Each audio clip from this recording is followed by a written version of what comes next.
So I'm going to present you the social cooperative mountains, and then I'm going to call two of our members that are livestock farmers to tell you some more about Trashumancia and livestock farming. Social cooperative mountains is a cooperative of people who live and produce in mountainous areas. Our goal is decentralization and work living life in mountainous areas. We are a network of people who live, create and produce in mountainous areas, but also those who dream the same thing. We are trying to save the conditions for the resettlement of our villages, because as you know, mountainous areas in all around Europe are almost abandoned. The same is in Spain, Italy, and Northern Mediterranean. Trashumancia farmers, breeders are the only people who are usually maintaining life in mountainous areas. These are some of the last activities remaining in our places. How we are trying to affect things is through social economy business models, research and technologies. We are trying to invest in increasing work and collective benefit. Why? To live better in mountainous areas, in our villages, in a lifestyle different, because as you know, when you live in places like that, small villages, there is a different pace, different way of life. So this is where we want to live, in the high mountains. What I'm going to present you more is some things about the project we have here. It's an horizon project. It's called Inculture. It's about innovative cultural tourism. It's next to the area we are right now. The next municipality is the municipality of Konica. It's a mountainous municipality where there are still some of the last Trashumancia livestock farmers of Greece. Actually, there are 3 or 4 villages in the area that are still holding a big amount of sheep, mainly, and cows. People who are living there, they are coming from the region of Thessaly. It's the plains in Greece, somewhere in central Greece. They are traveling days, 12 days or more to come in the mountains here. The project has to do with innovative cultural tourism, and we are trying to boost cultural tourism through data analysis, participatory methodologies, and cooperations with other organizations, usually cultural associations of the villages and social cooperatives of the area. This is the methodology we are using. I'm not going to go further into this. Yes. So we're doing it through data analysis. We are trying to detect and map our culture. We record the cultural resources of the villages of the area. Using business intelligence tools, we give free access and information about our area by opening the data that we collect, synthesize, and analyze and synthesize. To proceed in our actions, usually after mapping of the natural, social, cultural, and productive resources of an area, we create a knowledge database. After that, we are proceeding in an analysis and visualization of this data using business intelligence tools. After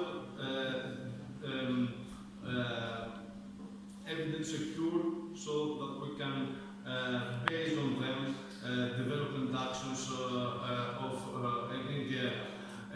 What we do is that we are trying to show this data, secondary data mixed with primary data from research into primary research from questionnaires we give to people. So they answer to us, we mix their answers with the secondary data we collect, and then we give them the feedback so they can imagine the actions and based on evidence the actions they want to do for their area. So in cooperation with the cultural associations of the villages, we are trying to hear them and help them in the actions they choose to proceed on. Yes, another thing that after the whole collection of the data, another thing that will occur is a full interactive touristic guide for there. So, transhumance in Greece. Transhumance in Greece, it's usually consisted from two ethnic groups. It's the Vlachs and Saragatsani. Vlachs are Latin-speaking Greeks living forever in the mountains. They have this lifestyle since maybe the Roman Empire. I'm not really sure, but I think the history goes back then. So some people say that they were border keepers of the Roman Empire. I'm not totally sure about that, but because mountains were usually borders in many areas, it's probably like that. So Vlachs and Saragatsani are these two ethnic groups that are holding the transhumance culture in Greece. Their traditions, their customs, their language form and their history form their societies. Are they nomadic? I'm sorry, are they nomadic pastors or like really transhumans? Sorry? Yeah, for example, they are living camps and doing seasonal movement like our community. They are nomadic or transhuman? Nomadic just going, you know? No. Yeah. They are transhumans. They live half of the year in the plains and half of the year in the mountains.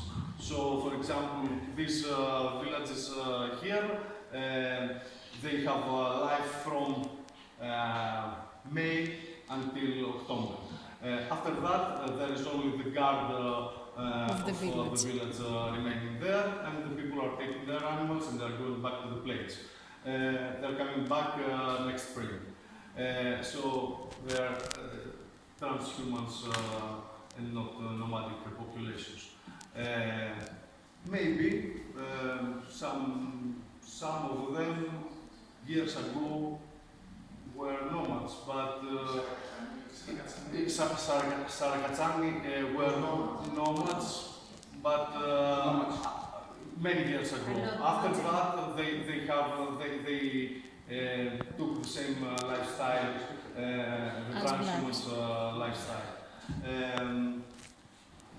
So I'm going to call for some help. I would like to call the members of High Mountains. There are two livestock farmers to tell you some more things about transhumance in Greece and about livestock farming. Dimitri?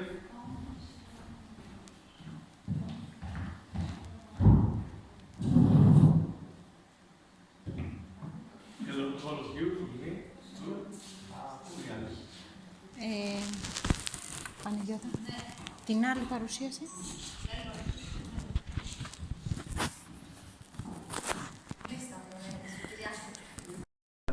Let me introduce myself. My name is Dimitris Dimos. I'm a geographer and a former sheep farmer. I will say some things about transhumance here in Greece, especially in southern Pindos. We separate Pindos Mountains in two regions, the northern and the southern. Most of the things have been we've heard since now, today, but there are some things I would like to add. First of all, here in Greece, transhumance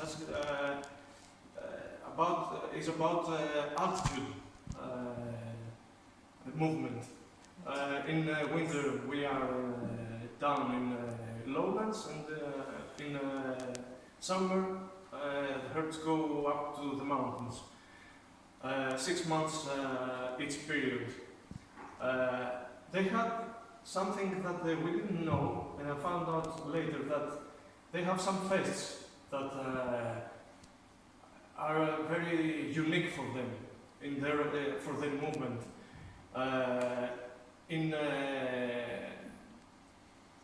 In spring, when they start to go up to the mountains, they start about in 15th of May, which is about the feast of St. George. It is about Christianity. They were really religious people, so they have their feasts. And backwards, when they go down, it was about the period of Saint Dimitris, the feast of Saint Dimitris. That was their science. Let me say it like that. Then we have in southern Pindos, these are the places, picture of places that had the herds. This is where we see the zone. Down we have the forest, the dense forest of trees, and up on the peaks we have the Alpic grass. The grass, yes. The herds most of the time were up on the peaks. This is where they lived. They had their houses in the villages, but most of them, the shepherds, used to live there with their sheep. They had specific roads to go there. They built them. They were the roads, the main access from the lowlands to the mountains. They had their roads. We heard before. It's called Vlachostrata in Greek. Literally, it means the road of the blacks, moving down or up to the mountains. I have some pictures here to show you. Okay. One of the most basic fact, or how can I say it? This was very important for them to follow the flow of water. So their paths and their roads, like this one, Vlachostrata, was very, very connected to the small rivers that were made from between the mountains. So here we have the movement from Trikala up to the mountains of southern Pindos and some villages. And if you see here, the path was moving, was following the flow of the river. So they can help themselves and their animals. They used to build not only their paths, they used to build bridges, of stone bridges. Here in Zagori they are very common, very used. But in smaller places, they used to make like these structures with wooden structures. They called them lisches. This is the word they used. common, Liscia is a wood construction generally, but they used specifically for their small bridges like this, made by wood. Okay, some pictures here. The path, this particular path is a part of La Hospital that was rebuilt some years ago. Another stone bridge. And at last, for the finish, I have here a map of Pindus and the phenomenon of transhumance generally in all of Pindus. We see many regions in the mountains, and this is how I wanted to show how complex the movement is. The most common places to go in winter was Thessaloniki, and down here in Etolokarnania.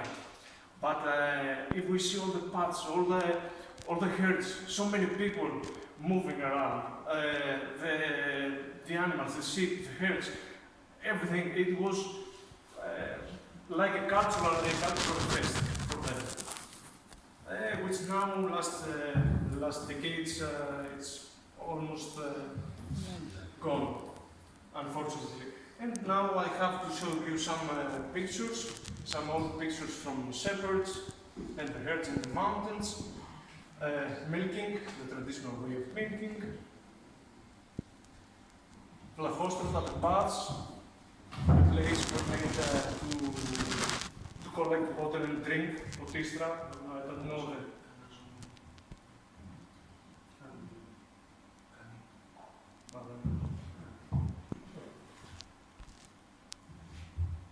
Okay, this is milking, traditional milking. The paths, Vlachostrata. Yeah, not a good idea. Okay, and how do you say in English, Potistra? Okay, you know what this is. Maybe you have to zoom in.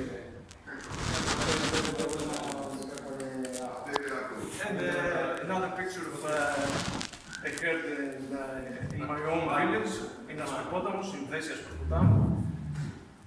And at last I have a picture of an abandoned barn. Let's see. That's all, folks. Thank you for this.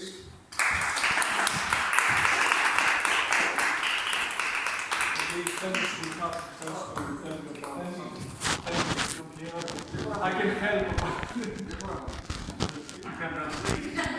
Εγώ δύο πράγματα θέλω να πω λίγο για την ιστορική. wants to say two things. Two things about the history of the transhumance in Greece. We can find things in ancient Greek that have to do with the transhumance.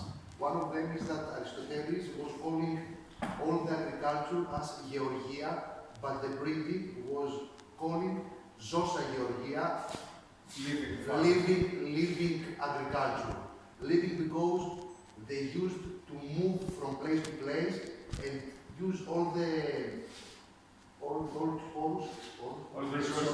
resources of the mountains, of the high mountains, the lowest places, and this is why Aristoteles called the breeding as living agriculture and not agriculture or breeding.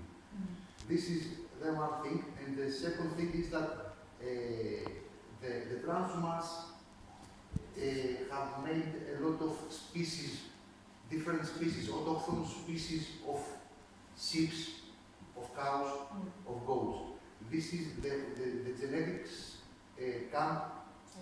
Έχει μια σύνδεση, have a connection of the transhumans with the DNA of the animal that we have today. If we see blacks have two specific kinds of sheep and two specific kinds of cows and one specific kind of pork. Because the blacks, all the blacks used to breed sheep, but always a cherry gato, the bigger.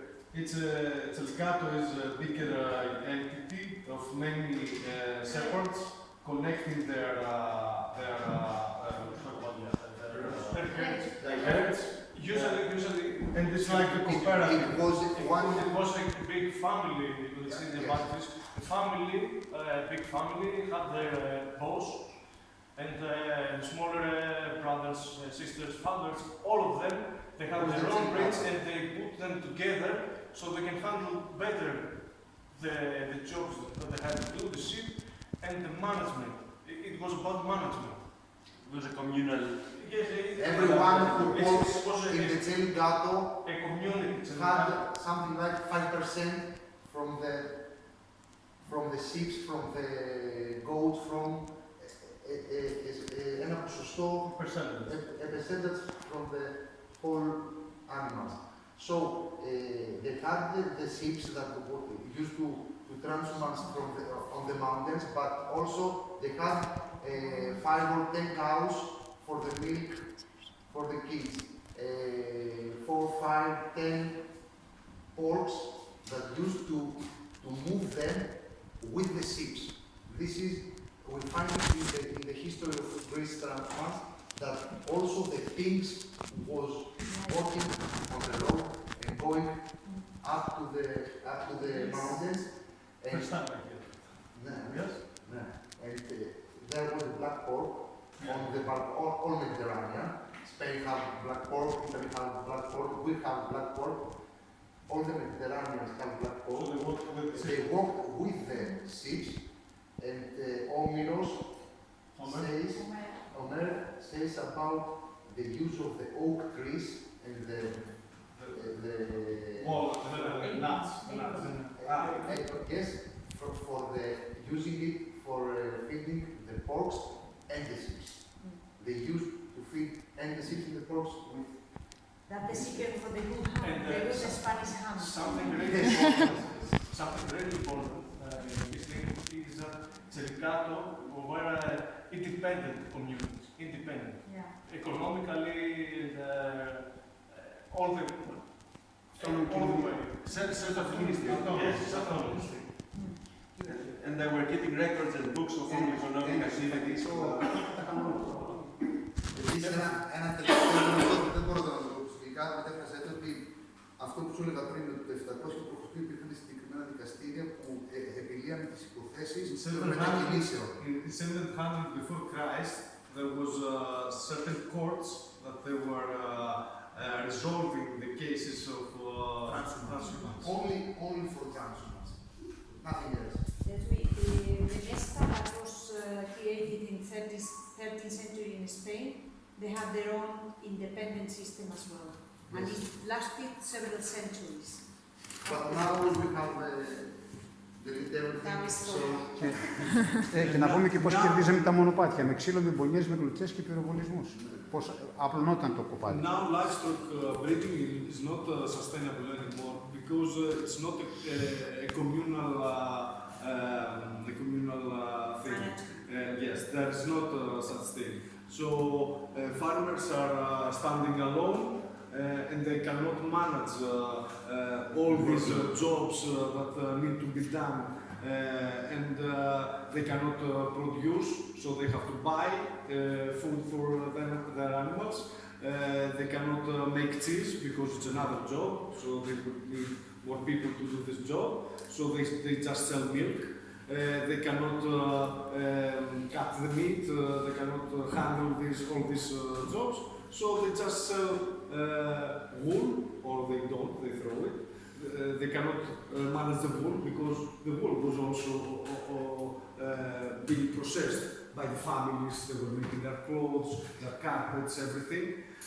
Now they just throw it because there are no people to process this.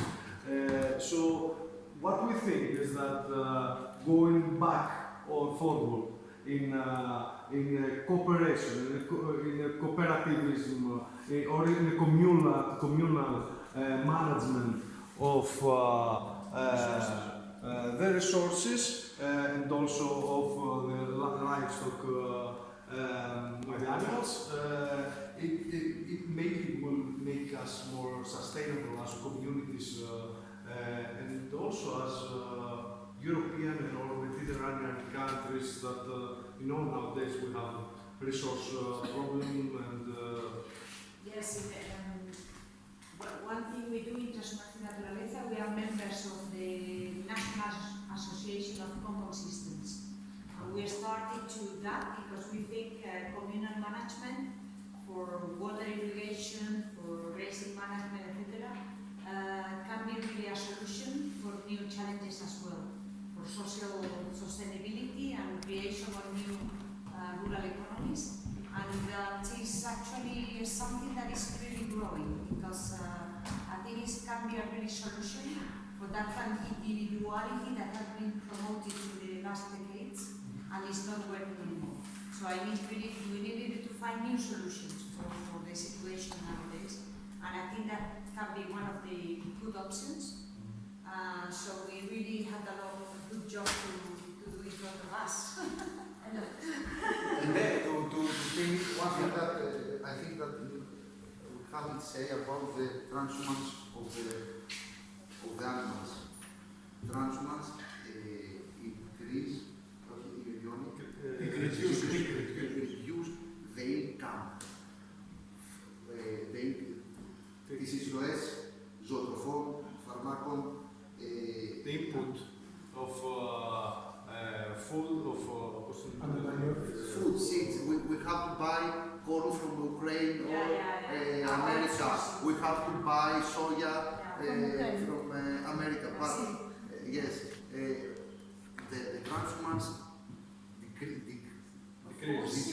this thing. So I think that μπορούμε να είμαστε, οι κτηνοτρόφοι μπορούμε να είμαστε πιο ανταγωνιστικοί στην αγορά. We can be more competitive with this way, with this type of breeding.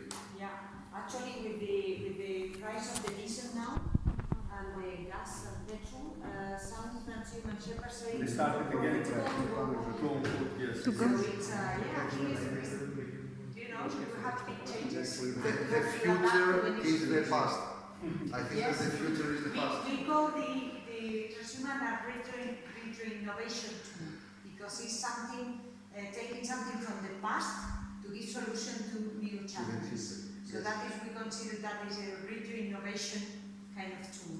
There is a problem with the resources. Before 3 days ago, max a week, we had a discussion in Itomilica village. It's a village, the highest village in Greece. It's 1,430 meters.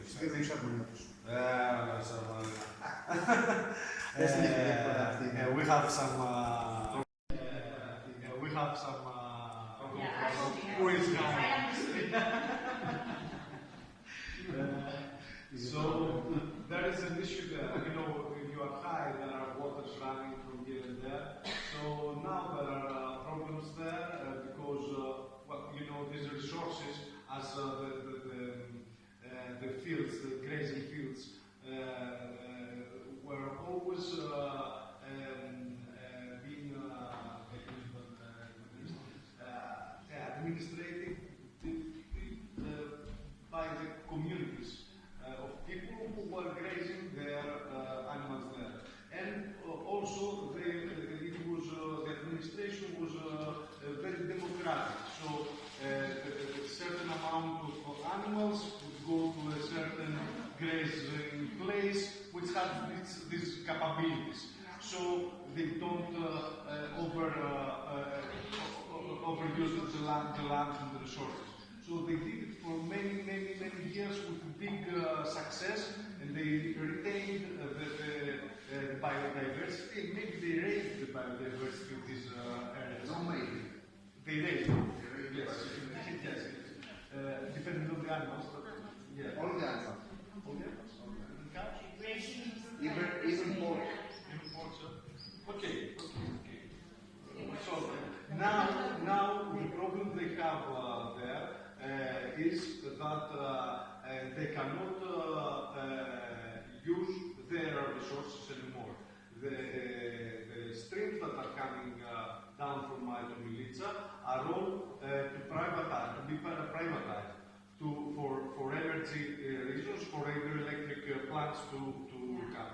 So this goes together with the rights on the use of the water. So there comes a big problem. And what was our discussion about? It was about energy communities. So we suggested to them, because of the project in Kurtum, according to our data, we suggested to them that because they have the know-how of how to collectively administrate the resources, to create an energy community so they can still have their resources, yes, and use and with the way they were using the communal way to administrate the grace, it's the same way that they can do it with the waters and with everything around them. I think it's a solid way to solve